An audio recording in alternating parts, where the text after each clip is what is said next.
तो चलिए, बहुत बहुत स्वागत आप सब भक्तों का सबसे पहले।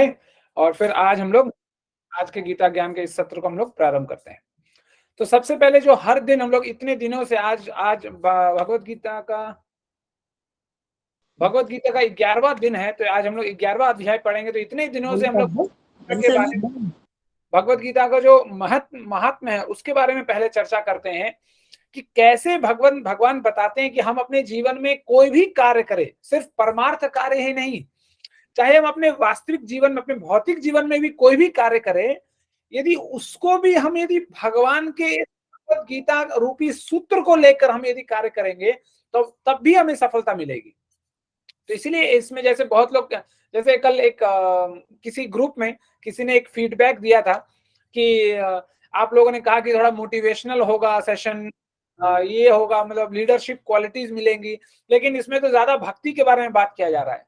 तो मैंने सोचा भाई ठीक है, हमारे यदि ग्रुप में हमारे ग्रुप में तो किसी ने कहा नहीं, लेकिन यदि लगता है किसी इंसान को कि नहीं इसमें कुछ मोटिवेशनल होना चाहिए, कुछ कुछ मतलब कुछ अलग सा अपने फायदे के लिए होना चाहिए भक्ति के अलावा छोड़कर, तो मैंने सोचा चलो इसको भी थोड़ा दोहरा देते हैं फिर। तो देखिए, यदि आप लोगों ने छठे अध्याय को आप लोगों ने थोड़ा पढ़ा होगा तो उसमें भगवान कहते हैं कि युक्त आहार विहारस्य युक्त चेष्टस्य कर्मसु युक्त स्वप्नाबोधस्य योगो भवति दुःखः। तो देखिए, युक्त जो एक शब्द है ये बार बार आया है ना। तो युक्त का मतलब यहाँ पर यह है कि हमारा जो जीवन है वो बहुत डिसिप्लिन्ड होना चाहिए। प्रभु जी वॉल्यूम कम है। वॉल्यूम हरे कम? कृष्णा प्रभु। हाँ, हरे कृष्ण। अब अभी आवाज ठीक है माता जी? नहीं, बहुत कम आ रही है। हमारी को पूरी आ रही है प्रभु जी, हमें भी पूरी आ रही है। अच्छा, माता जी आप अपने फोन की बढ़ा के देखो प्लीज। मैं फुल कर रखी है पर पता नहीं क्योंकि वहां से म्यूट दिख रहा है प्रभु जी का ना। माता जी मीटिंग लीव करके दोबारा स्टार्ट करें तब हो जाएगा मे बी। ठीक है, दोबारा से करती हूँ फिर। पूरी आ रही है आवाज तो। हरे कृष्णा शकुंतला माता जी प्रणाम। यस आशा माता जी बोलिए, आप कुछ बोलिए। हरे कृष्णा। अच्छा ठीक है, तो जो मैं बता रहा था कि ये जो श्लोक है यहाँ पर भगवान ने बहुत बार, जैसे युक्त आहार विहार से, है ना, कि युक्त में हम लोग ज्यादा डीप में नहीं जाएंगे, तो इसमें बार बार भगवान ने बताया कि युक्त ये जो शब्द है इसका प्रयोग किया है भगवान ने हर जगह, चाहे आप खाने के नजरिया देखा जाए, जिसको हम लोग बोलते हैं एंजॉयमेंट के नजरिए से देखा जाए, यदि हम लोग सोने के नजरिए से देखा जाए, जागने के नजरिए से देखा, तो किसी भी तरीके से देखा जाए, तो भगवान कहते हैं कि to be a successful person in life, एक सक्सेसफुल जीवन होने के लिए इंसान को उसको अपने जीवन में डिसिप्लिन्ड होना चाहिए, क्योंकि जब तक इंसान डिसिप्लिन्ड नहीं होगा, उसका जीवन में कुछ नियम नीति नहीं होगा, वो जीवन में कभी भी सफल नहीं हो सकता। तो जैसे बोला गया कि कभी कभी कुछ लोग क्या होते हैं, कुछ लोग कभी कभी बहुत ज्यादा भूखे रहते हैं और कुछ लोग बहुत ज्यादा खाते हैं, जीभ के चक्कर में मर पड़ जाते हैं, कुछ लोग बहुत ज्यादा सोते हैं और कुछ लोग बहुत कम सोते हैं। तो किसी भी क्षेत्र में आप देखिए, इसलिए बोला गया युक्त आहार विहार से, मतलब युक्त आहार का मतलब होता है खाना, विहार का मतलब होता है घूमना फिरना, एंजॉयमेंट। तो देखिए, भगवत गीता ना तो सिर्फ आपका परलोक सुधारती है, भगवत गीता हमारा इहलोक भी हमारा सुधार देती है। परलोक में क्या होगा क्या नहीं होगा तो बाद की बात है। यदि भगवत गीता को हम अपने जीवन में डेली लाइफ में हम जिएंगे तो हमारा इहलोक भी, ये जो हर दिन का जो एक जीवन है हमारा, देखिए हमारा हर दिन जब हम लोग सुबह उठते हैं एक तरफ का एक नया जन्म लेते हैं, और जब सोते हैं एक तरफ से मौत हो जाती है। तो हर दिन रूपी जो हमारा जीवन है, एक नया जन्म जो हमें मिलता है, यदि उस दिन को हर दिन में यदि हम भगवत गीता को हम जिएंगे अपने जीवन में, जैसे भगवान यहाँ कहते हैं कि इन अ डिसिप्लिन्ड वे, एक तरीके से, एक पूरे सिद्धांतिक तरीके से हम यदि जिएंगे जीवन को, तो ये अपने आप जीवन अब हमें सुखी कर देगा। इसलिए बोलते हैं योगो भवति दुःखा। तो फिर हम मतलब ऐसा हो जाएगा कि अब मतलब डिसिप्लिन लाइफ, लाइक बोलते हैं कि जो इंसान डिसिप्लिन लाइफ बिताता है उसका जीवन 99.99% परफेक्शन की ओर चलता है, मतलब पूर्ण रूप से अपने आप में परफेक्ट हो जाता है। मतलब 99 बोलते हैं कि ना, कम से कम मतलब 100% तो नहीं, कम से कम 99% ही सही, लेकिन परफेक्शन की ओर हमारा लाइफ आगे बढ़ता है। क्यों?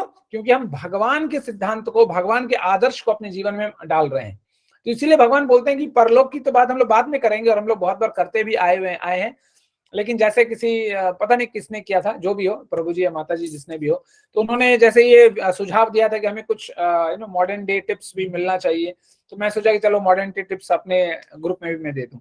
तो इसीलिए अपने जीवन में भी हम अपने परलोक के बारे में हम बाद में सोच सकते हैं, पहले ये लोग सुधरे। जैसे बोलते हैं कि आज, today is the result of yesterday. आज जो है, आज हमें क्यों मिला है, कल का निर्णय, कल का जो हम लोग कंक्लूजन है आज है, और आज जो है आने वाले कल का कारण बनेगा आज। तो इसलिए इंग्लिश में बोलते हैं कि today is the result of yesterday and today will be the cause for tomorrow, है ना। तो इसीलिए आज को यदि हम सुधारे भगवत गीता को लेकर अपने जीवन में, तो हमारे जाने वाला कल भी सुधर जाएगा और आने वाला कल भी सुधर जाएगा। इसीलिए भगवत गीता भगवान इतना महात्म्य देते हैं और इतना महत्ता बताते हैं भगवत गीता की, कि कुछ करो ना करो जीवन में, भगवत गीता कम से कम अपने जीवन में होना ही होना चाहिए। ठीक है, चलिए। तो चलिए सबसे पहले मंगलाचरण करेंगे श्रील प्रभुपाद के चरणों में। ओम अज्ञानतिमिरान्धस्य ज्ञानाञ्जनशलाकया चक्षुरुन्मीलितं येन तस्मै श्री गुरुवे नमः। नमो ओम विष्णुपादाय कृष्णपृष्ठाय भूतले श्रीमते भक्तिवेदांत स्वामिनीति नामिने। नमस्ते सारस्वते देवे गौरवाणी प्रचारिणे निर्विशेष शून्यवादी पाश्चात्य देशे तारिणे। जय श्री कृष्ण चैतन्य प्रभु नित्यानंद श्री अद्वैत गदाधर श्रीवासादि गौर भक्त वृंद। हरे कृष्णा कृष्ण कृष्ण हरे हरे, हरे राम राम राम हरे हरे। और ये है हमारे कृष्ण कृपा मूर्ति ऐसी भक्ति वेदांत स्वामी प्रभुपाद, जो कि इस्कॉन के संस्थापक आचार्य और हमारे परम गुरुदेव हैं। और ये है जीबीसी गुरु जयपताका स्वामी महाराज। और ये रहा आज का गीता महात्म्य। तो कोई प्रभु जी या माता जी पढ़ना चाहेंगे? पढ़ू प्रभु जी? पढ़िए। गीता दीता च येनापि भक्ति भावेन चेतनसः वेद शास्त्र पुराणी तेनाधीतानि सर्वसः। वेदों और पुराणों का अध्ययन या वास्तव में सभी धर्म ग्रंथों का अध्ययन पूर्ण माना जाता है। अगर कोई भक्ति भाव के साथ गीता का अध्ययन करता है। हरे कृष्ण माता जी। तो देखिए यहाँ पर हम लोग ये सेम चीज मतलब एग्जैक्टली सेम चीज हम लोगों ने बहुत बार देखा है गीता महात्म्य में। और भगवान हर जगह, मैंने यही कहा था कि हर जगह भगवान एक शब्द को बार बार दोहराते हैं, अलग अलग शब्दों को लेकर, कि जो गीता तो पढ़ता है, ठीक है गीता, लेकिन भगवान कहते हैं कि जो, कहीं कहते हैं कि प्रयत्न से, कहीं कहते हैं परिश्रम से, कोई कहते हैं श्रद्धा से, तो यहाँ भी उसी भाव को लिया गया है। तो भगवान कहते हैं कि जो भक्ति भाव के साथ गीता का अध्ययन करता है ना, यहाँ पर पढ़ने के लिए भी नहीं बोला गया अध्ययन करना।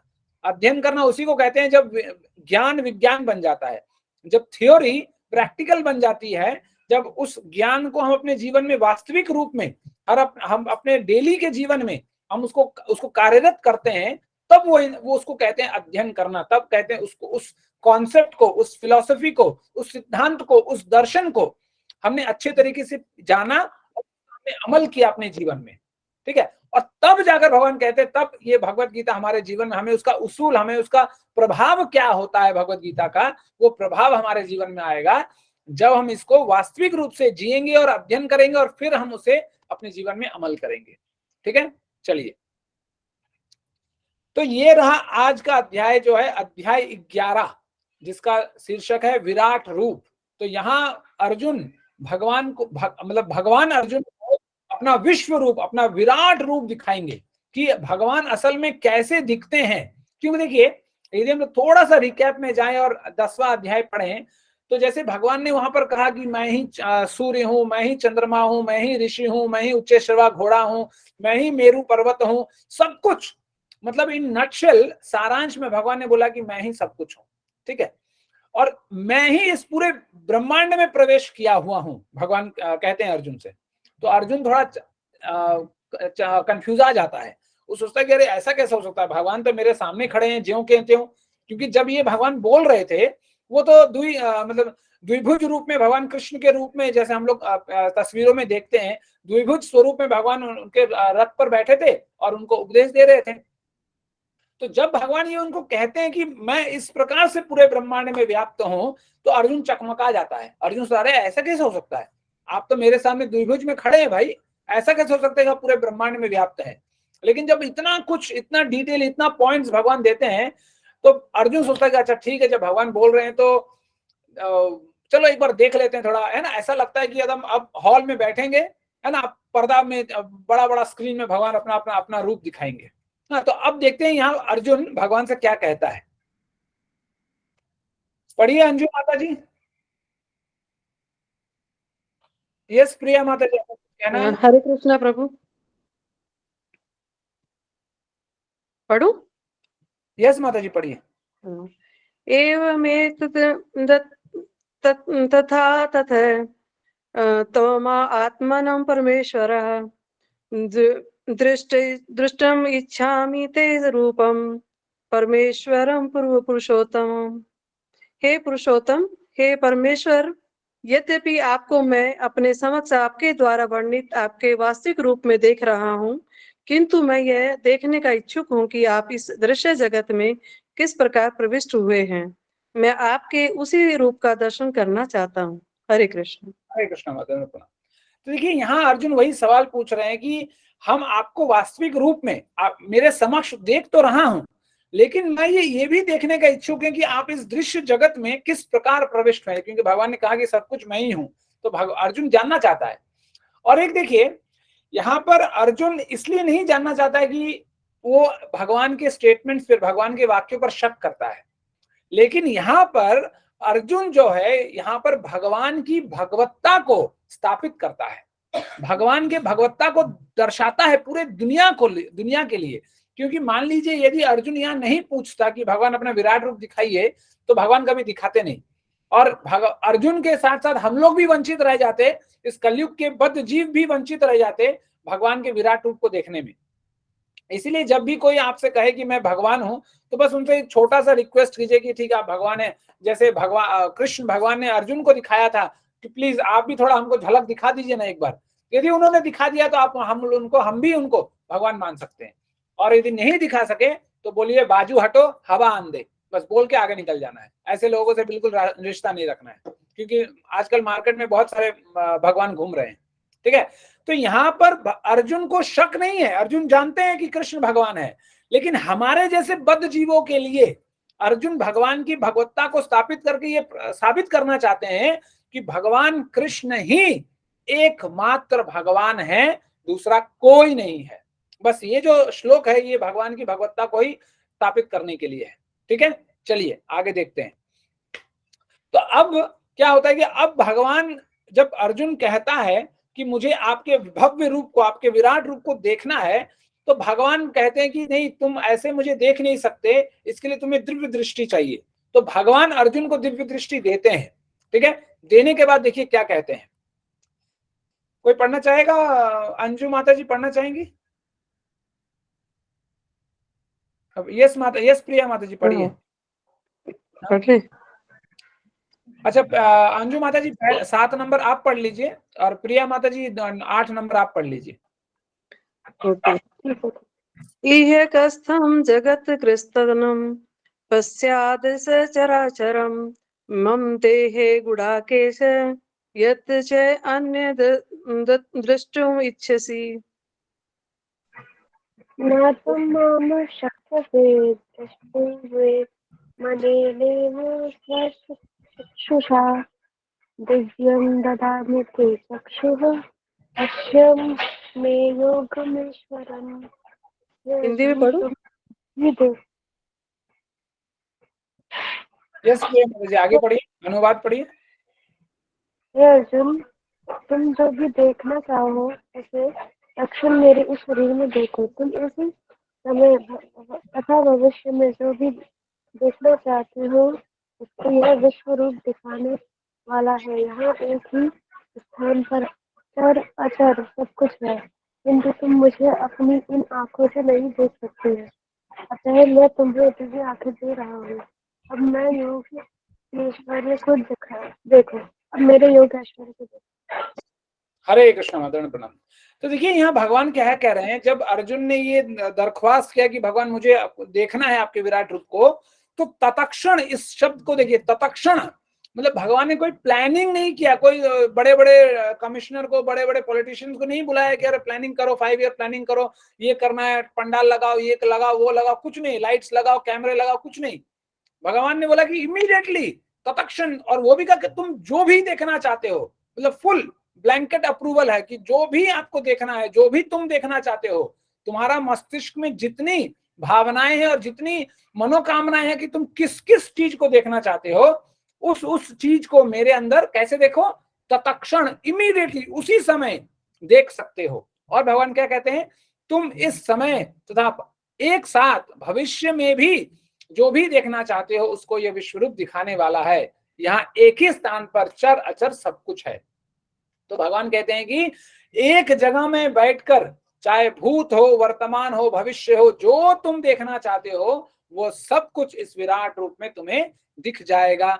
और देखिए, ऐसा दुनिया में बड़े से बड़े वैज्ञानिक भी ऐसा नहीं कर सकता कि एक जगह बैठकर वो भूत, वर्तमान और भविष्य को देख ले।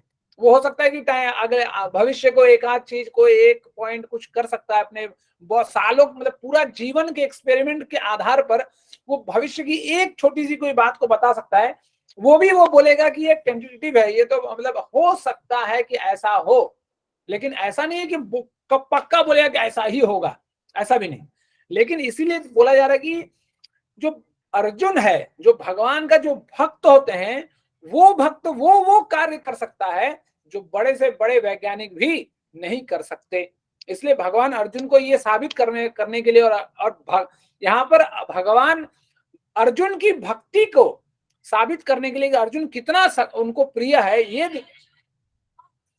ये साबित करने के लिए उनको भूत, भविष्य और वर्तमान तीनों चीज एक ही जगह पर, इन 1 सेकेंड, सब कुछ इन 1 स्पॉट, हर चीज भगवान उनको दिखाते हैं। और क्या कहते हैं कि किंतु तुम मुझे अपने इन आंखों से नहीं देख सकते, अतः मैं तुम्हें दिव्य आंखें दे रहा हूं, अब मेरे योग ऐश्वर्य को देखो। तो जैसे कि हम भगवान को इन चर्म चक्षुओं से नहीं देख सकते, इसलिए भगवान अपनी ही शक्ति से अर्जुन को शक्ति देते हैं, दिव्य चक्षु देते हैं, तब जाकर कहीं अर्जुन भगवान के इस विराट रूप को, ऐश्वर्य को, भगवान के योग ऐश्वर्य को अर्जुन देख पाते हैं। ठीक है, और अब देखेंगे हम लोग उसको देखने के बाद अर्जुन क्या कहते हैं। ठीक है, ठीक है, मैं ये थोड़ा पढ़ लेता हूँ, थोड़ा ये कठिन है। कोई पढ़ना चाहेगा इसे या मैं पढ़ लूं? आप पढ़ लो प्रभु जी। अच्छा ठीक है।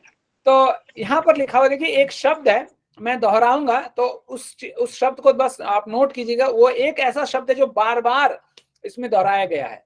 जैसे लिखा हुआ है, अनेक वक्त्र नयनम, अनेक अद्भुत दर्शनम, अनेक दिव्याभरणम, दिव्या अनेक दतायुधम, दिव्यामलांबर धरम, दिव्य गंधानुलेपनम, सर्वाचर्यमयम देव अनंतम विश्वतो मुखम।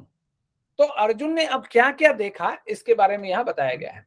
तो अर्जुन ने इस विश्व रूप में असंख्य मुख, असंख्य नेत्र तथा असंख्य आश्चर्य में दृश्य देखे।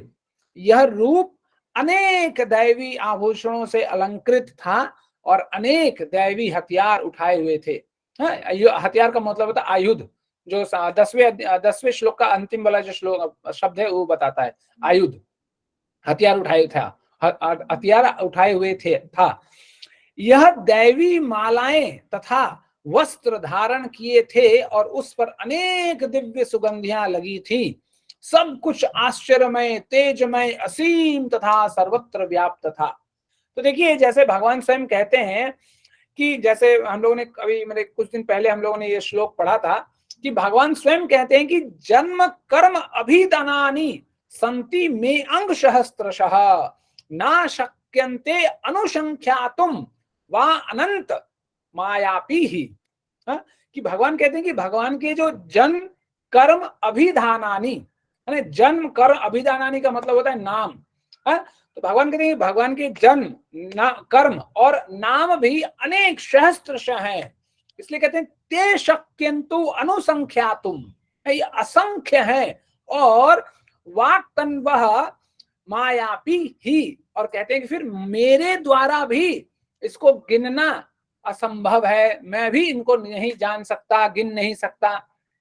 तो उसी चीज को यहाँ पर दोहराया गया है और कहा गया है कि भगवान कैसे दिखते हैं। जब अर्जुन भगवान के विश्व रूप को देखता है तो कैसे लगता है, तो भगवान के जब मुख को देखता है तो भगवान के मुख कितने हैं, असंख्य। ऐसा लगता है कि ना भगवान के मुख का ना कोई आदि है ना अंत है। उसी तरह मुख के साथ नेत्र, फिर भगवान के असंख्य आश्चर्य में दृश्य देखे, उनके जांघों को देखा, उनको पैरों को देखा, उनके हाथ को देखा, सब कुछ उनको अर्जुन को दिखाई दिया। फिर उनके अलंकार, उनके आभूषण, उनके सुगंध, उनके अनेक प्रकार के मालाएं, सब कुछ देखा। लेकिन वो जो भी देख रहा था, अर्जुन को ये पता नहीं चल रहा था कि प्रारंभ कहां से हो रहा है और अंत कहां से हो रहा है। उसे ऐसा लगता था कि मानो पूरे ब्रह्मांड में, तीनों लोकों में, पूरे विश्व रूप में एक क्षण में पूरे ब्रह्मांड को अपने अंदर भगवान ने ले लिया हो। तो इसका दर्शन भगवान अर्जुन को करवाते हैं। ठीक है, चलिए पढ़िए, मीना माता जी पढ़िए। दंडवत प्रणाम प्रभु जी। हरे कृष्ण गुरु जी। तत्रैकस्थं जगत्कृतस्नं प्रविभक्त्वमनेकधा अपश्यद्वैव दैवस्य शरीरे पांडवस्तदा। उस समय अर्जुन भगवान के विश्व रूप में एक ही स्थान पर स्थित हजारों भागों में विभक्त ब्रह्मांड के अनंत अंशों को देख सका। हरे कृष्ण। प्रणाम प्रभु जी। प्रणाम। तो देखिए यहाँ पर अब होता है कि एक सेकंड के लिए जैसे स्लो मोशन में अब अर्जुन एक एक चीज को भगवान के दिव्य रूप में, दिव्य स्वरूप को देख रहा है, उस विश्व रूप को देख रहा है कि पूरे हजारों भागों में, मतलब कैसे पूरे ब्रह्मांड के अनंत अंशों में, मतलब भगवान के इतने सारे अंश हो गए हैं कि उनको पता ही नहीं चलता। और हम लोग देखेंगे और अर्जुन आगे क्या क्या देखता है जिससे वो भयभीत हो जाता है। तो हजारों भागों में हजारों, ऐसा लगता है कि मतलब ब्रह्मांड के ब्रह्मांड खत्म हो जा रहे हैं, लेकिन भगवान का जो एक्सपेंशन है, भगवान का जो विकास है वो रुक नहीं रहा है। इसलिए भगवान कहते हैं कि जन्म कर्म विधानानि, कि भगवान के जन्म और कर्म सब मतलब अनलिमिटेड है ना, असीमित है, उसका कोई सीमा नहीं है। तो इसका पूरा चीज का जब अर्जुन अच्छी तरीके से देखता है, एक एक चीज को देखता है, तब देखिए उसके अंदर से क्या भाव उत्पन्न होता है। पढ़िए निर्मल प्रभु, पढ़िए।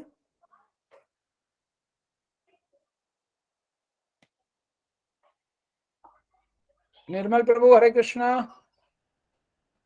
जी प्रभु जी।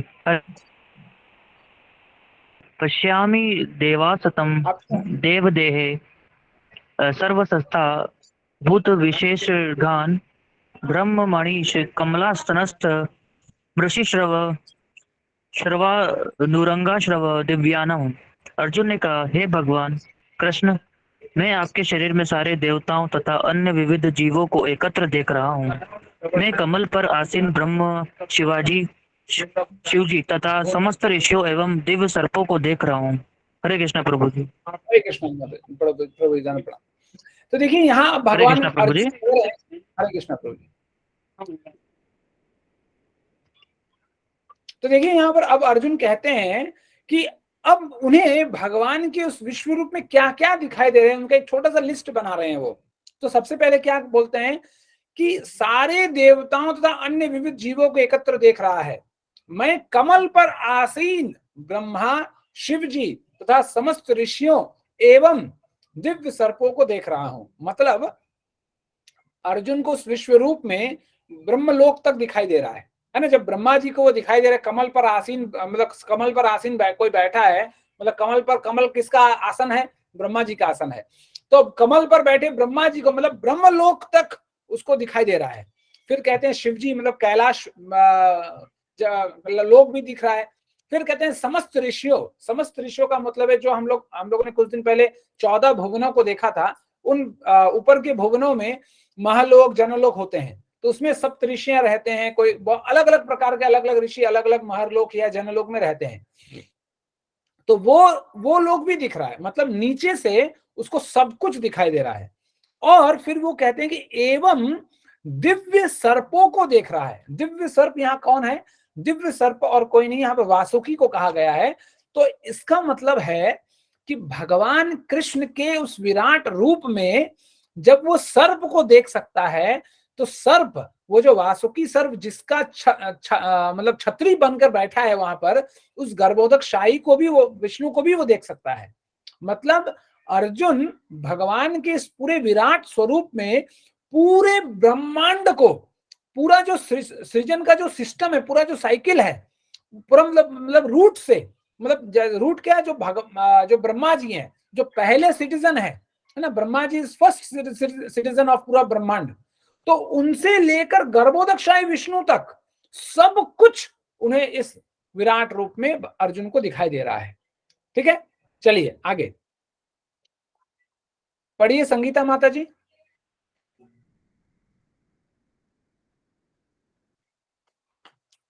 सोनिया माता जी पढ़िए।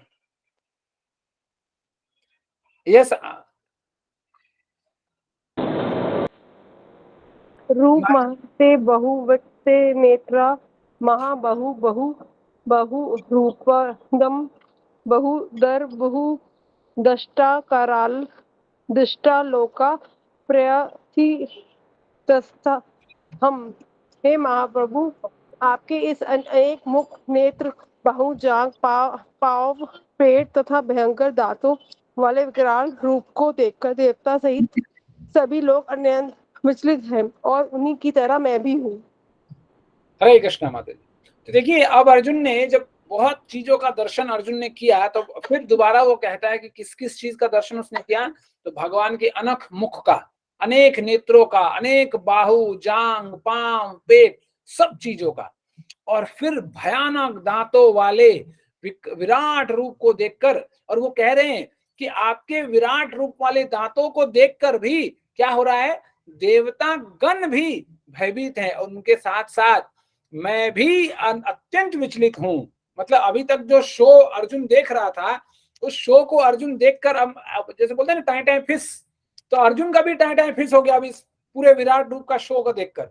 अब वो मतलब खुश तो है कि मेरे मित्र के, मेरे भगवान को, जिसको मैं पूजता हूं, उन्होंने ऐसा विराट रूप दिखाया है। लेकिन एक दूसरा तरफा वाला जो हिस्सा है, उधर वो विचलित भी है, बड़ा भयभीत भी है कि ना, अब उसको समझ में नहीं आ रहा कि वो उसे खुश होना है या भयभीत होना है। इस दोनों के भावों के बीच वो अटका हुआ है। और देखिए आगे वो भगवान से क्या कहते हैं।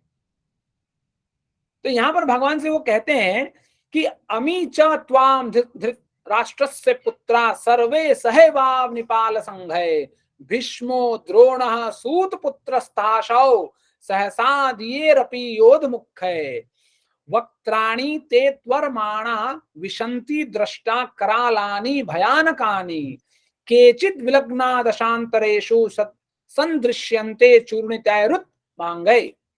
तो अब अर्जुन कह रहे हैं कि वो अब बड़ा स्पेसिफिक हो रहे हैं कि अब अभी तक तो वो कह रहे थे कि आपके बड़े मुख को देख रहे हैं, जांग को, पेट को, पांव को, ये सब दिख रहा है, लेकिन अब वो कह रहे हैं कि मुझे और भी कुछ दिखाई दे रहा है।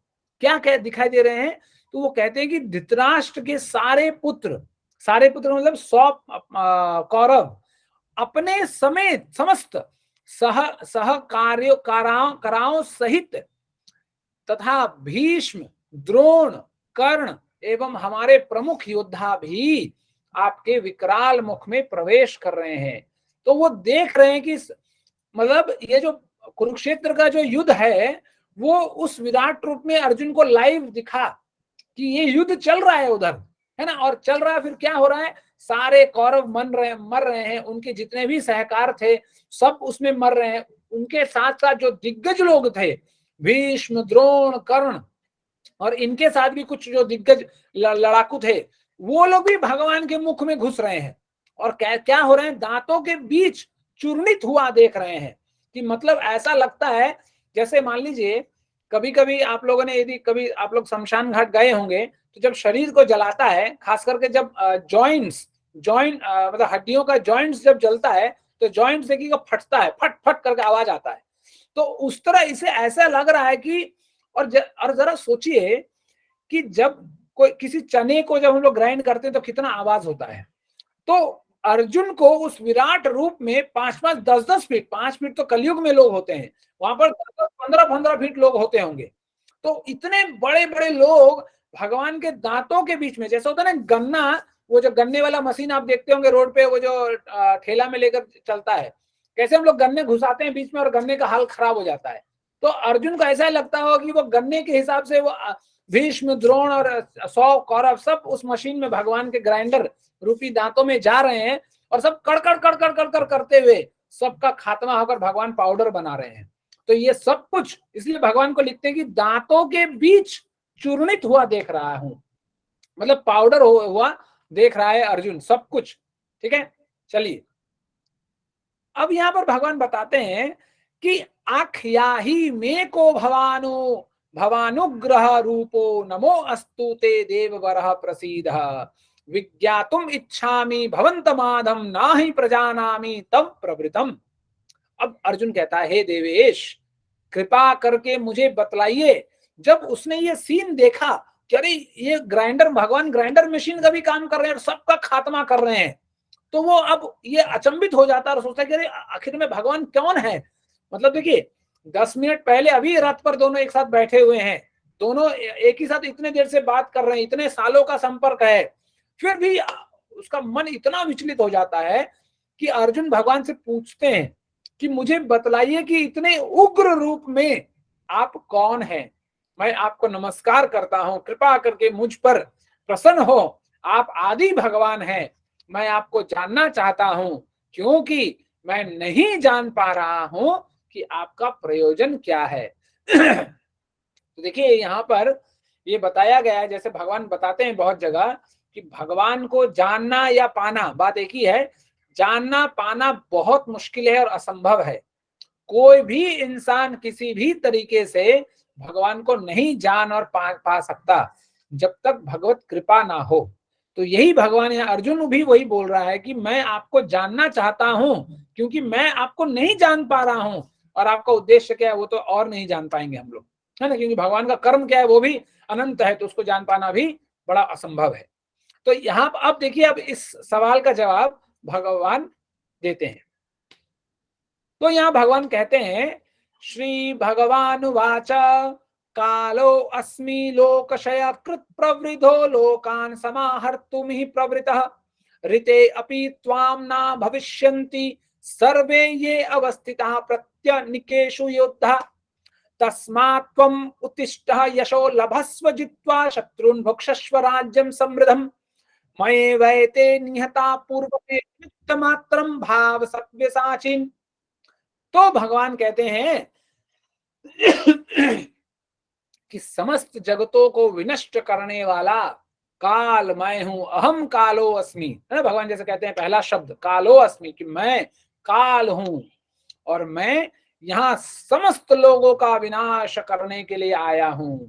तुम्हारे पांडवों के सिवा दोनों पक्षों के सारे योद्धा मारे जाएंगे। मतलब भगवान ने कंक्लूजन भी बता दिया कि युद्ध के अंत में होना क्या है ना। फिर क्या कहते हैं, इसलिए अर्जुन को कहते हैं अतः उठो, तस्मात् त्वम् उत्तिष्ठः, उठो, लड़ने के लिए तैयार हो और यश अर्जित करो, अपने शत्रुओं को जीत कर संपन्न राज्य का भोग करो। ये सब मेरे द्वारा पहले ही मारे जा चुके हैं और हे सव्यसाची तुम तो युद्ध में केवल निमित्त मात्र हो। इसलिए बोला गया पूर्वमेव निमित्त मात्रम भाव सव्यसाची।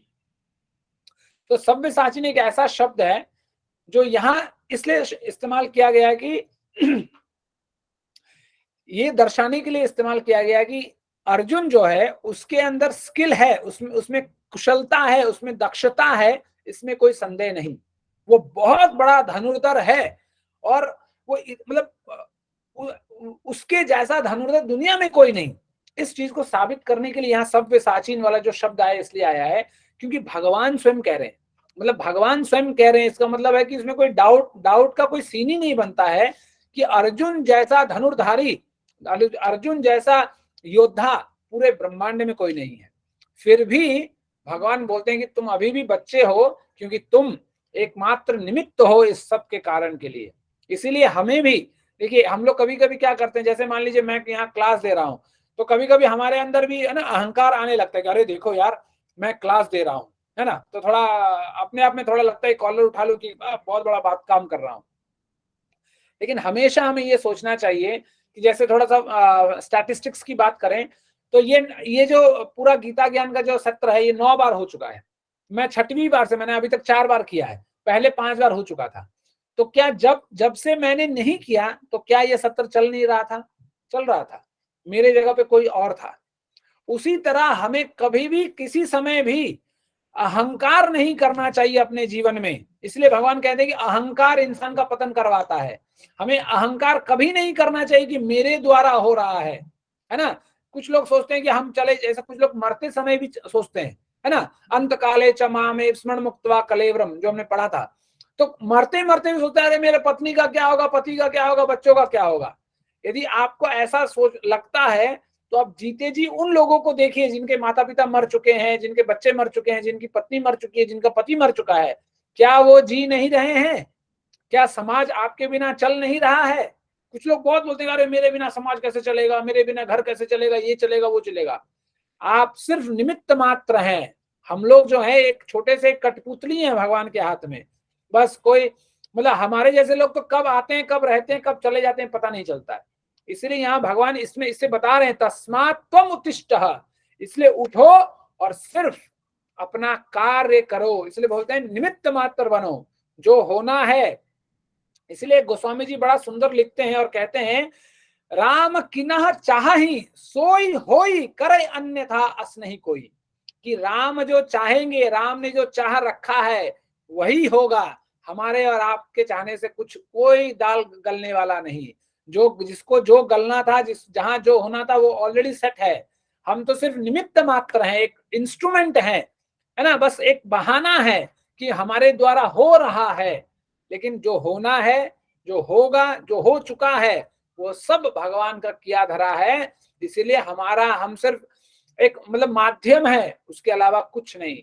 इस चीज को जिस दिन हम जान जाएंगे उस दिन हमें जीवन में कभी भी गलती से भी अहंकार नहीं होगा।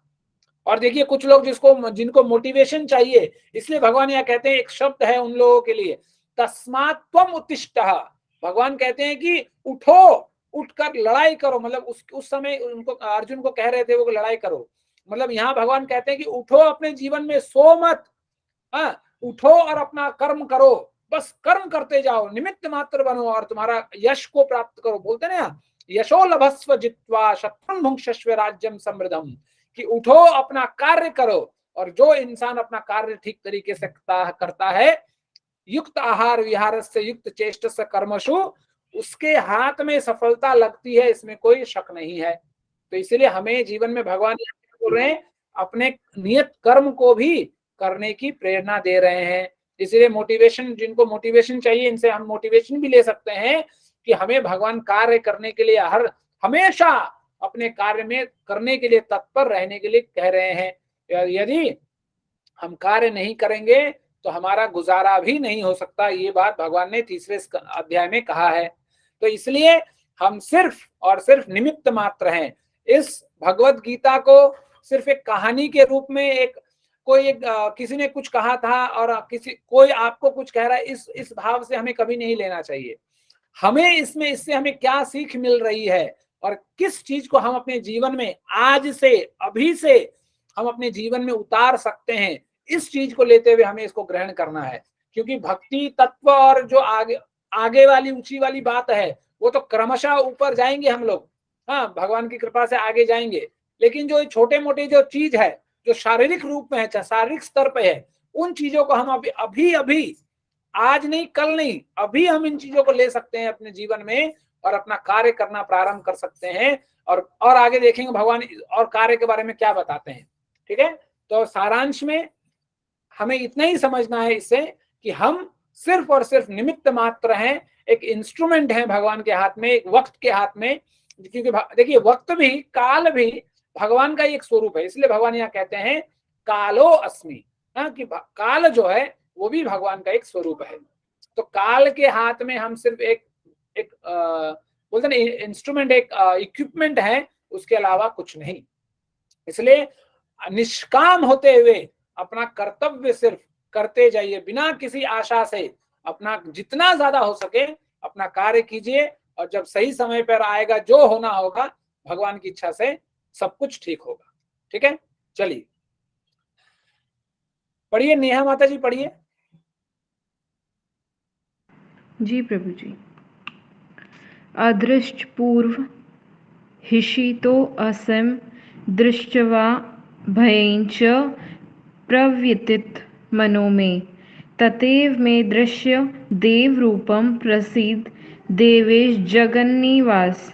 पहले कभी न देखे गए आपके विराट रूप का दर्शन करके मैं पुलकित हो रहा हूँ, किंतु साथ ही मेरा मन भयभीत हो रहा है। अंततः आप मुझ पर कृपा करें और हे देवेश, हे जगन्निवास, अपना पुरुषोत्तम भगवत स्वरूप पुनः दिखाएं। हरे कृष्ण प्रभु जी। तो देखिए यहाँ पर भगवान अर्जुन क्या कह रहे हैं कि पहले कभी ना देखे गए आपके विराट रूप का दर्शन करके क्या हो रहा है, मैं पुलकित तो हूँ, मैं आनंदित तो हूँ, मैं खुश तो हूँ, लेकिन साथ ही साथ मेरा हालत भी खराब है। क्यों? क्योंकि मैं भयभीत भी हो रहा हूँ। मतलब अर्जुन का हालत खराब है पूरा है। अतः आप मुझ पर कृपा करें और हे देवेश, हे जगत के आश्रय जगन्निवास, अपना पुरुषोत्तम भगवत स्वरूप पुनः दिखाएं। तो जब अर्जुन ने पूरा विराट रूप देखा तो उसने बहुत कुछ देखा और बहुत चीजों का वर्णन भी उसने किया। लेकिन जब उसने देखा कि नहीं, मैं इसका था पा नहीं सकता, तो इसके सामने टिक कर फायदा नहीं है, तो जिन स्वरूपों को मैं आज तक, और भगवान के स्वरूपों के बारे में, वैकुंठ में भगवान कैसे रहते हैं, उन स्वरूपों के बारे में जो भी मैंने सुन रखा है, बस उन स्वरूपों को मुझे दिखाइए जो मुझे आनंद प्रदान करने वाले हैं। ये कहकर अर्जुन भगवान को वो स्वरूप देखने को दिखलाने को कहता है। ठीक है, चलिए देखिए यहाँ पर एक शब्द है स्वरूप पुनः दिखाएं। मतलब जो पुनः दिखाए हैं इसका मतलब है कि वो स्वरूप अर्जुन देखना चाहता है जो पहले अर्जुन देख चुका है, इसलिए वो स्वरूप दिखाने के लिए अर्जुन कहता है भगवान से। ठीक है, तो देखिए भगवान क्या करते हैं। जब ये भगवान को कहता है और इसके बाद अर्जुन ये भी कहता है कि आपके चतुर्भुज रूप के बाद भी मुझे वो द्विभुज रूप वाला स्वरूप भी दिखाइए, जिसको देखने के बाद बहुत आनंद प्राप्त होता है। तब जाकर भगवान कृष्ण अपने चतुर्भुज शंख चक्र गदा पद्म धारण करते हुए भगवान अपना नारायण स्वरूप, जिन नारायण जो हमेशा हर वैकुंठ लोक में अलग अलग नाम से अलग अलग नाम जब भगवान नारायण के पढ़ते हैं, तो उस पूर्ण रूप से नारायण स्वरूप का भगवान अर्जुन को दर्शन कराते हैं। और फिर चतुर्भुज रूप के बाद जब अर्जुन ये भी कहते हैं कि नहीं, मुझे द्विभुज रूप भी देखना है, जो अभी तक वो देख आए थे, इसलिए उन्होंने कहा कि पुनः स्वरूप दिखाएं। मतलब ऑलरेडी जो स्वरूप वो देखते हैं हमेशा, उस स्वरूप को दिखाएं। तब जाकर भगवान चतुर्भुज से त्रिभंग ललित भगवान वंशीधारी अपना स्वरूप द्विभुज में कृष्ण के रूप में स्वयं भगवान उनको दर्शन देते हैं। इसलिए यहाँ लिखा हुआ है, जब अर्जुन ने कृष्ण को उनके आदि रूप में देखा तो कहा, हे जनार्दन, आपके इस अति सुंदर मानवीय रूप को देखकर मैं अब स्थिरचित हूं और मैंने अपनी प्राकृत अवस्था प्राप्त कर ली है। तो जब अर्जुन भगवान की विराट स्वरूप को देखता है, विराट स्वरूप को देखने के बाद जब विचलित हो जाता है, इतना भयानक सीन देखने के बाद, तब आग्रह करता है भगवान से कि भगवान आप मुझे अपना चतुर्भुज रूप भी दिखाइए और फिर अंततः पुनः मुझे वो स्वरूप दिखाइए जिसे हम देखकर मैं बहुत आनंदित होता हूँ। उनका आशय था द्विभुज रूप देखने का, तो फिर द्विभुज रूप भगवान उनको दिखाते हैं। और इस रूप को देखने के बाद अर्जुन इस निष्कर्ष पर पहुंचते हैं कि अब मेरा मन जो है पूरी तरह प्राकृत अवस्था में आ चुका है। यहाँ पर आते हैं। ठीक है, तो चलिए आगे देखते हैं भगवान क्या कहते हैं। पढ़िए संगीता माता जी, पढ़िए।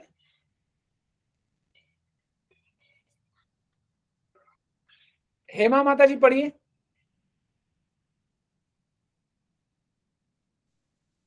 हरे कृष्ण प्रभु। हरे कृष्ण। भक्त्या तु अनन्य शक्यः अहम् एवं विधः अर्जुन ज्ञातुं द्रष्टुं च तत्वेन प्रवेष्टुं च परन्तप। हे अर्जुन, केवल अनन्य भक्ति द्वारा मुझे उस रूप में समझा जा सकता है जिस रूप में मैं तुम्हारे समक्ष खड़ा हूँ, और इसी प्रकार मेरे साक्षात दर्शन भी किया जा सकता है। केवल इसी विधि से तुम मेरे ज्ञान के रहस्य को पा सकते हो। हरे कृष्ण। तो देखिए यहाँ भगवान हम निष्कर्ष बता रहे हैं कि कैसे भगवान क्या कहते हैं, हे अर्जुन, केवल अनन्य भक्ति द्वारा, है ना, क्या शब्द क्या है, केवल अनन्य भक्ति द्वारा मुझे उस रूप में समझा जा सकता है जिस रूप में, किस रूप में, जिस रूप में मैं तुम्हारे समक्ष खड़ा हूं। तो भगवान इस ये श्लोक कहने समय किस रूप में खड़े थे, द्विभुज त्रिभंग ललित भगवान कृष्ण के स्वरूप में अर्जुन के सामने में भगवान खड़े थे।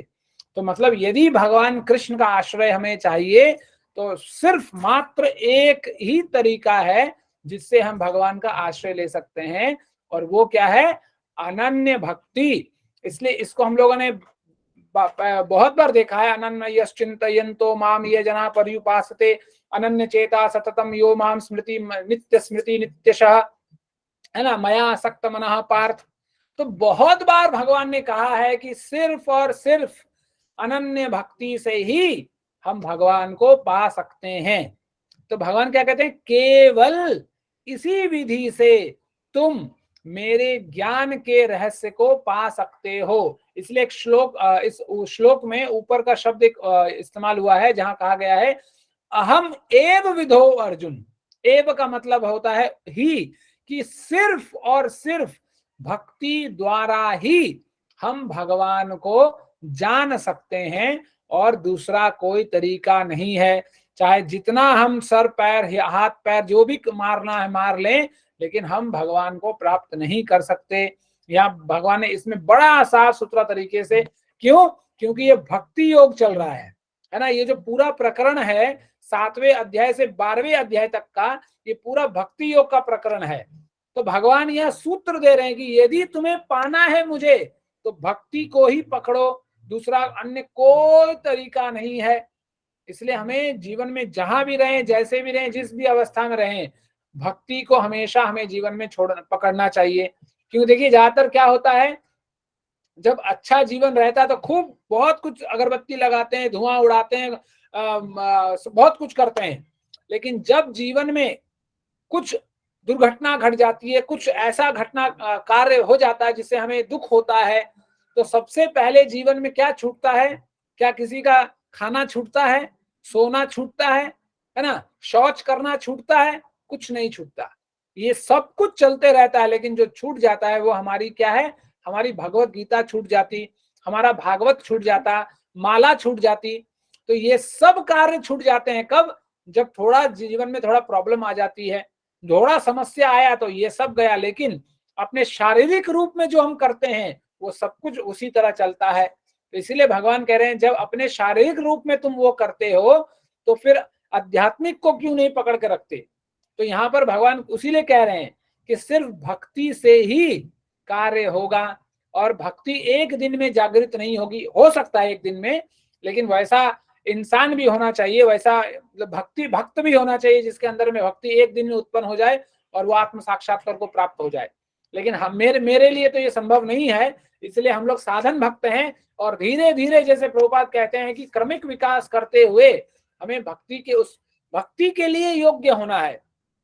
तब जाकर ब्रह्मांड भ्रमिते कौन भाग्यवान जीव, गुरु कृष्ण प्रसादे पाए भक्ति लता बीज, कि तब जाकर कहीं गुरु और कृष्ण आएंगे आपके जीवन में और क्या देंगे, भक्ति रूपी बीज, भक्ति रूपी लता, वो जो बीज है उस बीज को आपके हमारे हृदय में अंकुरित करेंगे, स्थापित करेंगे, ताकि उसको जब हम पोषण करेंगे, देखिए जब हमें गुरु और कृष्ण मिल जाते हैं तो वो खत्म नहीं हो जाता जीवन, वहां पर वो बिगिनिंग है ना, वो प्रारंभ है। क्यों, क्योंकि उस बीज को, जैसे हम एक आम का, नीम का, किसी चीज का बीज लगाते हैं तो उसको जल देते हैं, सूर्य में रखते हैं ताकि सूर्य का प्रकाश मिले, जल देते हैं ताकि वो पोषित हो।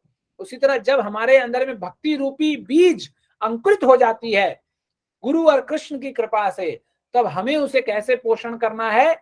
श्रवणम और कीर्तनम, ये दो चीज ऐसा है जिससे हम अपनी भक्ति को हर दिन, हर क्षण, हर लम्हा हम उसको पोषण कर सकते हैं। और यदि एक साल में एक बार आएंगे, बोलेंगे कि नया साल का रेजोल्यूशन है 2023 से भगवत गीता पढ़ेंगे, तो 2023 जीवन में कभी नहीं आएगा, क्योंकि वो कब आएगा कब चला जाएगा पता ही नहीं चलेगा। इसी तरह हमें हर दिन, इसलिए बोला गया कि भौतिक जगत में हमें संतुष्टि होना चाहिए, लेकिन आध्यात्मिक जगत में हमें कभी भी संतुष्ट नहीं होना चाहिए। जिस दिन हमने जान लिया कि नहीं हमें एकादशी करना है, एकादशी बोल के भी कुछ चीज है जो भगवान को प्रिय है, तो तुरंत उस रास्ते पे चल पड़िए। ना सुबह देखिए ना रात देखिए, कुछ नहीं देखना है, बस जो भगवान को पसंद है, भगवान ऐसे खुश होते हैं इसे करने से। इसलिए एकादशी को माधव तिथि बोला गया, क्योंकि भगवान का दिन है। जैसे होता है ना हमारे आजकल पाश्चात्य देश को देखकर mother's day, father's day, dog day, cat day, क्या क्या डे मनाते हैं, और इसमें माता पिता, भाई बहन, माँ बाप सब कुछ बड़े खुश होते हैं। अरे आज मम्मा डे है, आज पापा डे है, पता नहीं डे में डे क्या है, नाइट, ऐसा लगता है नाइट कभी आएगा नहीं।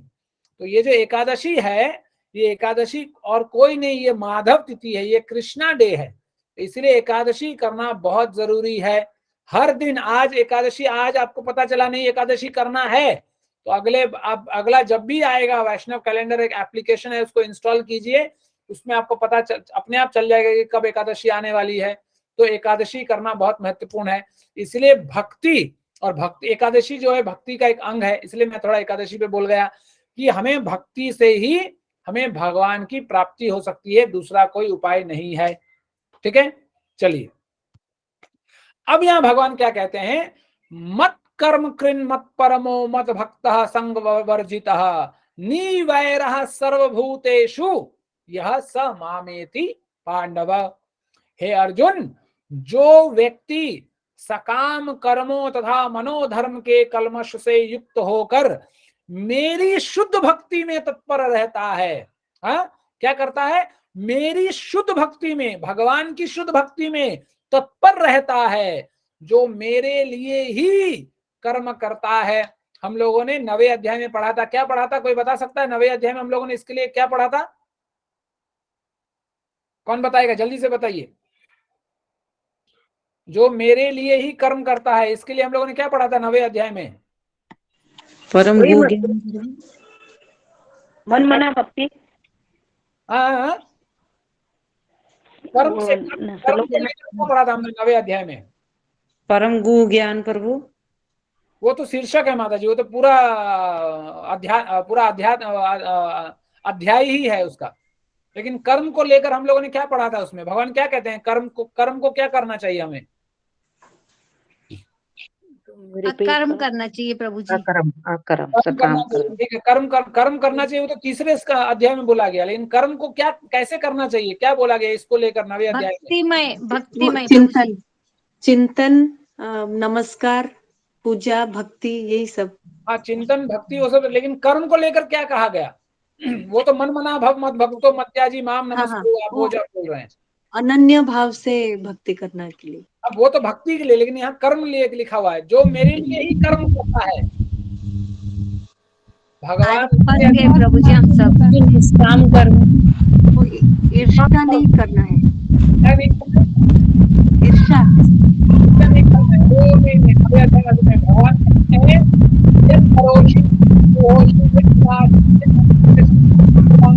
आवाज नहीं आ रही प्रभु जी। प्रभु जी आपकी आवाज नहीं आ रही, कम आ रही है। आवाज भी नहीं आ रही है, स्क्रीन भी नहीं दिख रही है। स्क्रीन दिख रही है प्रभु जी, आवाज नहीं आ रही है, स्क्रीन भी नहीं दिख रही। स्क्रीन नहीं दिख रही प्रभु जी। अच्छा, आप दिख रहा है? अब दिख रहा है? स्क्रीन नहीं दिख, हाँ आप दिख रहे हैं, आप दिख रहा है प्रभु जी। 9वें अध्याय में आवाज आ रही है? यस, हाँ आ रही है। भगवान 9वें अध्याय में कर्म को लेकर यही कहते हैं कि यत् करोषि यत् कुहोषि दासि यत् करोषि कौन्तेय पुरुषमदर्पणम, जो भी कर्म करो मेरे लिए ही करो और दूसरा कुछ करने की तुम्हें आवश्यकता नहीं है। कि हम जो भी करते हैं, यत करोषि यत शनासि यत जुहोषि ददासि यत, जो खाते हैं, जो तपस्या करते हैं, जो कार्य करते हैं, जो भी करते हैं वो हमें भगवान के लिए ही करते हैं, है ना। भगवान कहते हैं ना, पत्रम पुष्पम फलम तोयम यो मे भक्त्या प्रयच्छति तदहम भक्त्युपहतम शनामि प्रयतात्मनः, कि जो भी कर्म करते हो तुम वो मेरे लिए ही करो। और क्या बोल रहे हैं भगवान, जो मुझे ही जीवन लक्ष्य समझता है ना। हमारा लक्ष्य क्या है, कोई 4 लाख का नौकरी चाहता है, कोई 4 चक्का चाहता है, कोई बड़ा घर चाहता है, बहुत कुछ चाहते हैं हमारे जीवन में, बहुत अलग अलग तरीके का लक्ष्य है हमारे जीवन में। लेकिन जैसे आदि शंकराचार्य कहते हैं कि छोटी उम्र में, है ना, क्रीड़ा अवस्था क्रीड़ासक्तः, तरुण अवस्था तरुणी सक्तः, वृद्धा अवस्था चिंतासक्तः, को ब्राह्मणी को अपि नासक्तः। कि आदि शंकराचार्य कहते हैं कि छोटी अवस्था में लोग छोटे मोटे खेलों में आसक्ति रहती है बच्चों का। जब तरुण अवस्था में हो जाता, क्या होता है, तरुणी आसक्तः, लड़के लड़की में आसक्ति हो जाती है, लड़की की लड़के में आसक्ति हो जाती है। और जब वृद्ध हो जाते हैं तो बेकार की बातों में, कि समाज में क्या चल रहा है, पॉलिटिक्स में क्या चल रहा है, घर में क्या चल रहा है, इन बेकार के विषयों पर हमारा आसक्ति हो जाती है। लेकिन को अपीना ब्रह्म कि बोलते हैं, लेकिन ब्रह्म में, भगवान में किसी की आसक्ति नहीं होती, तो किसी का लक्ष्य भगवान नहीं बनते। इसलिए हमारे जीवन में बार बार क्या होता है, पुनरपि जननम पुनरपि मरणम, हमेशा ये चक्कर चलता है। और फिर भगवान क्या कह रहे हैं, और जो प्रत्येक जीव से मैत्री भाव रखता है, बहुत महत्वपूर्ण है। देखिए हमारे डेली के लाइफ में, है ना, और सब तो महत्वपूर्ण है, लेकिन ये जो डेली मैत्री भाव, कि किसी से भी हमें ईर्ष्या नहीं करना है जीवन में, किसी से भी हमें ज्यादा किसी तरह का दुश्मनी एक प्रकार का नहीं रखना है, किसी का चुगलखोरी नहीं करना है, इधर उधर की, जिसको हम लोग प्रजल्पा बोलते हैं, किसी भी तरीके से हमें किसी का मतलब वैर भाव जो बोलते हैं, इसलिए बोला गया नी वैरः, किसी के प्रति दुश्मनी भाव हमें नहीं रखना है। इसीलिए आप यदि भागवत पढ़ेंगे तो भागवत में, सांख्य शास्त्र में कपिल मुनि अपने माता देवहूति को कहते हैं कि जो इंसान एक सामने वाले इंसान से ईर्ष्या करता है, द्वेष रखता है, वो कभी भी जीवन में मुक्त नहीं हो सकता। क्यों नहीं मुक्त हो सकता? क्योंकि वो जब उस इंसान से द्वेष करता है, वो असल में उस इंसान से नहीं, उस इंसान के बैठे परमात्मा जो मैं स्वयं हूं, उस परमात्मा से द्वेष करता है। तो जब परमात्मा से ही द्वेष करता है तो वैकुंठ लोक और बैक टू गॉडेड और कृष्ण लोक, सत्य लोक, ये सब तो दूर की बात रहा, वो कभी मुक्त ही नहीं हो सकता। तो इसीलिए यहाँ पर बहुत बड़ा सूत्र भगवान यहाँ दे रहे हैं कि हमें जीवन में कभी भी किसी तरीके से, जैसे एक माता जी कल शनिवार के क्लास में बता रही थी कि कैसे कंपटीशन बढ़ गया है। हमें अपने आप से हमें कंपटीशन करना है, खुद को आगे बढ़ाने के लिए सामने वाले की टांग को खींचने की कोई जरूरत नहीं। जैसे होता ना, आजकल हमारे समाज में लोग बहुत खुश होते हैं, होता ना, कभी कभी लोग आके बोलते हैं, अरे आज मैंने उसको टोपी पहना दिया, मतलब सामने वाले को बेवकूफ हम जब बना देते हैं, तो आज का समाज, आज का संगत, आज का समय ऐसा हो गया है, हमें लगता है कि हमने बहुत बड़ा कुछ का हासिल कर लिया है। तो ये जो भावनाएं हैं हमारे अंदर, जो मतलब हमारा बुद्धि जो भ्रष्ट करती है, इस प्रकार का किसी भी प्रकार का भाव हमारे अंदर नहीं होना चाहिए। और जब ये देखिए, ये सब योग्यता भगवान बता रहे हैं। कौन कौन से योग्यता भगवान ने बताया? कि सबसे पहला क्या है, व्यक्ति सकाम कर्मों तथा मनोधर्म के कलमश से मुक्त होकर, मतलब सकाम कर्मों मतलब देखिए, एक ही चीज को भगवान दो तरीके से कह रहे हैं। भगवान पहले तो कहते हैं सकाम कर्म नहीं करना है, मतलब किस प्रकार का कर्म हमें करना है, निष्काम कर्म। किसी भी कर्म को करने के लिए हमें उसके फल में आसक्त नहीं होना है, ठीक है। दूसरा क्या है कि मनोधर्म के कलमश से मुक्त होकर, कि कभी भी हमें मतलब ईर्ष्या भाव से, मजबूरी में, मतलब गलत भावनाओं के साथ किसी भी मतलब अपने दिमाग में कभी भी गलत भावनाओं को नहीं रखना है। तीसरा क्या है, शुद्ध भक्ति में तत्पर रहता है। शुद्ध भक्ति में हम तत्पर कैसे रह सकते हैं? गुरु की आज्ञाओं का पालन करते हुए। जो गुरु कहता है हमें उसे आज्ञा पालन करना चाहिए, तब हमें गुरु की कृपा से वो भक्ति जो अंकुरित रूप में है हमारे अंदर, वो उठेगी और वो अंकुरित होते हुए बढ़ेगी, विकास होगा उसका, और धीरे धीरे वो भक्ति शुद्धता की ओर बढ़ेगी। ठीक है, फिर क्या कहते हैं, जो भगवान के लिए ही कर्म करता है, यानी जो भगवान के लिए जो भी हम कार्य करते हैं वो भगवान के लिए ही जब हम करते हैं, और जिसका भगवान ही एकमात्र लक्ष्य है, और जो किसी से भी, किसी भी प्राणी से, समाज में किसी से भी वैर भाव नहीं रखता, वही इंसान भगवान को प्राप्त कर सकता है। तो जो हम लोग जो बहुत बार इंग्लिश में कह लेते हैं कि हमें भगवत धाम, हिंदी में कहते हैं भगवत धाम जाना है, इंग्लिश में कहते हैं बैक टू गॉडहेड जाना है हमें, हम लोग चले जाएंगे, तो इन चीजों का हमें एक बार थोड़ा टू डू लिस्ट कर लेना चाहिए, एक लिस्ट बनाना चाहिए, और सामने आईने के सामने खड़े होकर ये सोचना चाहिए कि क्या हम ऐसा करते हैं। यदि नहीं करते हैं तो ये जो बैक टू गॉडहेड वाला जो झंडा हम सुबह शाम दिखाते हैं, ये हमारे जीवन में लागू नहीं हो सकता, और हमारे क्या किसी के जीवन में भी लागू नहीं हो सकता जो ऐसे भगवान के निर्देशों का पालन नहीं करता। ठीक है, तो सिर्फ झंडा दिखा लेने से, वो बड़ी बड़ी बातों को कह लेने से कुछ फायदा नहीं है। फायदा इसी में है कि जो भगवान जैसे कहते हैं, भगवान को जीवन का लक्ष्य बनाया जाए। ठीक है, चलिए, तो अब हम लोग यहाँ तक आज का विराम। फिर अब हम लोग थोड़ा देखेंगे कि हम लोगों ने पूरे अध्याय में हम लोगों ने क्या पढ़ा, जल्दी से देखेंगे। तो कोई पढ़ना चाहेगा यहाँ इसमें? भावना माता जी पढ़ना चाहेंगी?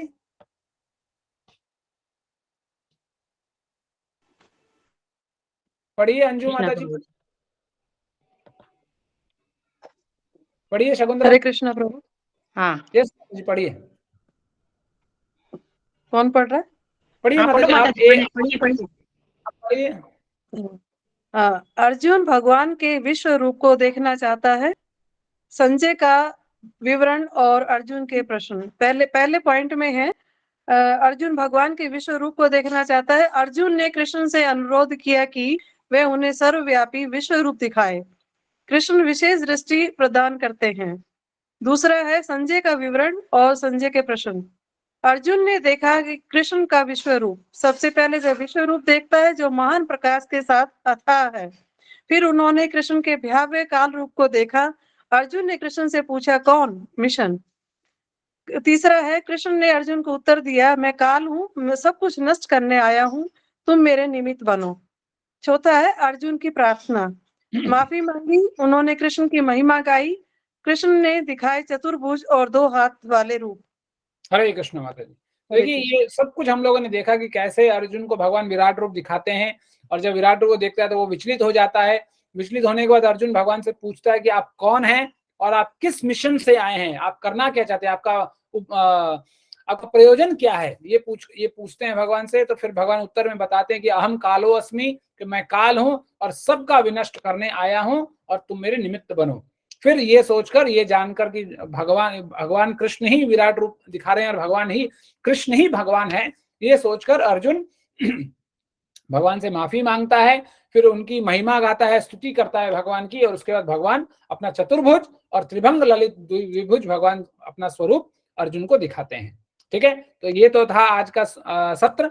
और यहाँ पर एक दृष्टांत दिया गया है कि कैसे, जैसे देखिए पूरे आध्यात्मिक जगत में, आध्यात्मिक जो पूरा जो वातावरण है उसमें भगवान ने बहुत बार अपना विराट रूप दिखाया, तो अलग अलग जगह में अलग अलग लोगों को दिखाया। तो यहाँ पर जैसे दिखाया गया कि जो ये लीला आप लोगों को पता होगी कि जो ब्रह्मांड घाट की जो लीला है, जहाँ पर भगवान मिट्टी खाते हैं, और जब भगवान यशोदा मैया मिट्टी निकालने के लिए भगवान का मुंह खोलती है, तो वहां भी भगवान यशोदा मैया को भगवान का विराट रूप दिखता है वहां पर भी। ठीक है, तो वहां पर यहाँ तक भगवान यशोदा मैया देखती है कि वो अपने आप को देखती है कि वो कृष्ण के मुंह में देख रहे हैं, यहाँ तक उनको दिखाई देता है। तो यहाँ पर भी एक ऐसी लीला होती है ब्रह्मांड घाट में, जहाँ भगवान यशोदा मैया को अपना विराट रूप दिखाते हैं।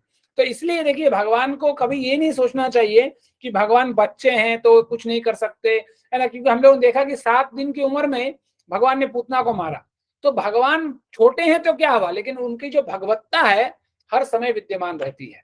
इसलिए हर समय वो हर प्रकार के दिव्य कार्य को और अद्भुत कार्य को वो कर सकते हैं।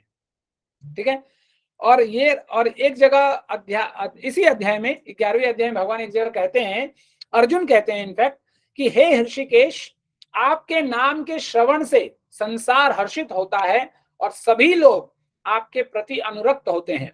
यद्यपि सिद्ध पुरुष आपको नमस्कार करते हैं, किंतु असुरगण भयभीत हैं और इधर उधर भाग रहे हैं, यह ठीक ही हुआ। तो इस श्लोक का सबसे अच्छा हिस्सा जो है, जहां पर अर्जुन कहते हैं कि आपके नामों के श्रवण से सारा संसार हर्षित होता है, और इसी चीज को लेकर कि भगवान के जो नाम है, भगवान के जो दिव्य नाम है, उनको सुनकर हमेशा हर जगह मंगल ही मंगल होता है और कभी अमंगल कभी नहीं होता। इसलिए यहाँ पर एक बहुत अच्छा अगले आने वाले शनिवार और रविवार के लिए आप लोग लिए खुशखबरी है कि इन नामों का ही एक वर्कशॉप होगा, जो जिसको हम लोग कहते हैं जपा वर्कशॉप। तो शनिवार और रविवार दोनों दिन है इस बार, क्योंकि थोड़ा सत्र लंबा है, तो एक दिन यदि करेंगे तो हम लोग थोड़ा भागा दौड़ी हो जाएगा। तो जितने भी आप लोग अपने दोस्तों रिश्तेदारों को ये खबर पहुंचा सकते हैं तो पहुंचाइए। 1 घंटे का ये होगा, 7 से 8 बजे तक शनिवार और फिर 7 से 8 बजे तक रविवार को। तो इन 2 दिन का सत्र होगा ये, कि हम लोग चैंटिंग कैसे करते हैं, जप कैसे करते हैं, और जप के ऊपर जितने बहुत सारे सवाल होंगे आपके पास, आपके दिमाग में, तो आप लोग पूछ सकते हैं और उनका हम लोग निवारण करने का प्रयास करेंगे। क्योंकि जैसे देखिए बोला गया कि जब भगवान के जो नाम है ना, तो उन नामों में इतनी शक्ति है कि भागवत में कहा गया कि यद उत्तम श्लोक गुणानुवर्णनम समस्त संसार परिश्रमापहम, कि जब भगवान के नामों का गुणगान होता है, जब स्तुति होती है, तो समस्त संसार परिश्रमापहम, की समस्त संसार के जितने भी कलमश होते हैं, जितने भी परिश्रम है, जितने भी बुराइयां हैं, वो बुराइयां खत्म हो जाती है। इसलिए ये बहुत बहुत प्रैक्टिकल वर्कशॉप है, बहुत प्रैक्टिकल सेशन है। तो मैं आपसे आग्रह करूंगा आप लोग जरूर जुड़िए। 1 घंटा का ही सेशन होगा डेली।